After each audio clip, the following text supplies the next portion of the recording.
নমস্কার, সাবনাভিক নিউজ নেটওয়ার্কে আপনাদের স্বাগত। খাদিকুল বিস্ফোরণের পর এবার বর্তনা।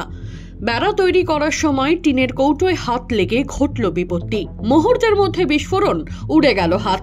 ঘটনাকে কেন্দ্র করে তীব্র চাঞ্চল্য ছড়ালো পূর্ব মেদিনীপুর জেলার এগরা থানার অন্তর্গত এগরা 1 ব্লকের বারিদা গ্রাম পঞ্চায়েতের বর্তনা গ্রামে।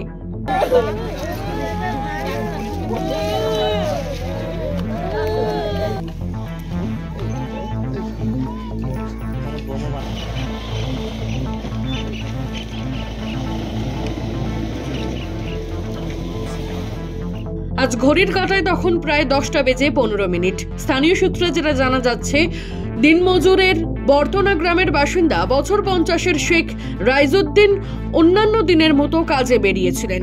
নিজের জায়গায় রাস্তার পাশে বাঁশের বেড়া তৈরি করার সময় বেখেয়ালভাবে পড়ে থাকা একটি কৌটোতে হাত লাগলে সঙ্গে সঙ্গেই বিস্ফোরণ ঘটে।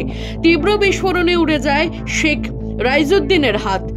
বাঁশের বেড়ায় ঝুলছে আঙুল, একটা চোখ একেবারেই নষ্ট, মুখমণ্ডল সহ গোটা শরীরে গুরুতর জখম।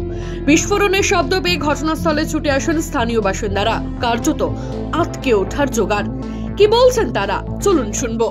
এখানে 10টা সাড়ে 10টা এখানে আমার কাকু লাগে, এখানে বাড়িতে এসেছিল, সামনে একটা বাড়ি আসছে, সে ঘুরছে, একটা জিবা পায়, শিব জিবা ডক্টর জিবা কেমন জিবা থাকে সেরকম জিবা পায়, সেরকম জিবা গেঁকেছিল কি আছে জিবা বিষয়টা খুঁড়ে গেছে বোম ফেটে যায়। সেখানে একটা ফেরিওয়ালা আছে সাইকেলে, সাইকেলওয়ালা তাকে জিজ্ঞাসা করে কি এখানে তুমি বোমা পাচ্ছ, সাইকেলওয়ালাকে বলেছিল আমি বোমা পাচ্ছি, এখানে কে বোমা রেখেছিল, আমি জিবাকে আসে নিয়ে জিবা ফেটে গেছে, যাতে আমার একটা হাত একটা চোখ নেই।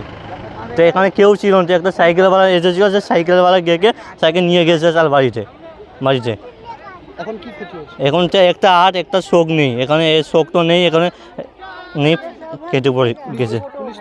হ্যাঁ, পুলিশ এসেছে, বড়োবাবু এসেছে, গেছে, সেগুন সুপার হসপিটাল আছে, সুপার হসপিটাল তারপর থেকে কলকাতা আছে। আপনারা কি মনে করছেন এই বোমাটা কোথা থেকে এলো? জানি না, এটা আমাদের গ্রামে নতুন হয়েছে, এটা আমাদের জীবনে এটা নতুন হয়েছে। বাড়ি থেকে এলো, এখানে তার বাড়ি ছিল, গাদি ছিল, এবারে সেখানে পেপার ঢালতে এসেছিল, তারপরে সেখানে যে কি আছে সে তো দেখেনি, এবারে সেই রকম ডিবাটা ছিল, সে ডিবাটা তুলেছে কি না তুলেছে সে তো দেখেনি কেউ চোখে, এবারে সে সেইটাই নিয়েছে, কি করে বাস্ট হয়ে গেছে, তার ভিতরে কি ছিল, বোম ছিল কি ছিল সে দেখেনি, বাস্ট হয়ে গেছে, হাত চলে গেছে, একটা চোখ বেরিয়ে চলে গেছে, তার মাথা, তার বাড়িতে কেউ খাটাখাটনি করে দিতে পারেনি, 5 জন মেয়ে 1 জন ছেলে বাইরে থাকে, এই রকম উপায়। এবারে কি হবে, আমাদের চাই সিবিআই তদন্ত, এটা খুঁজ করে দিতে হবে। কিন্তু এখানে কোনো রাজনীতির যোগাযোগ নেই বলে দাবি স্থানীয় গ্রাম পঞ্চায়েত প্রধানের। এটাকে বোমা বিস্ফোরণ কী করে বলুন, এখানে বোম তৈরি হচ্ছে না, কেউ বা কারা লুকিয়ে রেখেছিল বা কোনো হিংসার জন্য রেখেছিল কিনা জানি না, বেড়া করার সময় ওটা তুলতে গিয়েই বিস্ফোরণটা হয়েছে। একটা বোম ছিল, এটা খবরও পেয়েছি, আমাদের পুলিশ প্রশাসনকেও জানানো হয়েছে, বিডিও সাহেবকেও জানানো হয়েছে, এবং বিষয়টা আরও গভীরে গিয়ে জানবো যে কী হয়েছে ব্যাপারটা। এর সঙ্গে কোনো রাজনৈতিক যোগ না, এর সঙ্গে কোনো রাজনীতির কোনো যোগ নেই, এখানে রাজনীতির যোগ কেন বলবো, কেউ বা কারা করেছে আমরা জানি না, তবে এটা একটি ছোটো ঘটনা, আগামী দিনে যাতে না হয় তার ব্যাপারটা আমরা দেখবো, বা কি হয়েছে ব্যাপারটা আমি তথ্য। গুরুতর জখম ওই ব্যক্তিকে উদ্ধার করে প্রথমে এগরা সুপার স্পেশালিটি হাসপাতাল ও পরে অবস্থার অবনতি হওয়ায় কলকাতায় স্থানান্তরিত করা হয়েছে।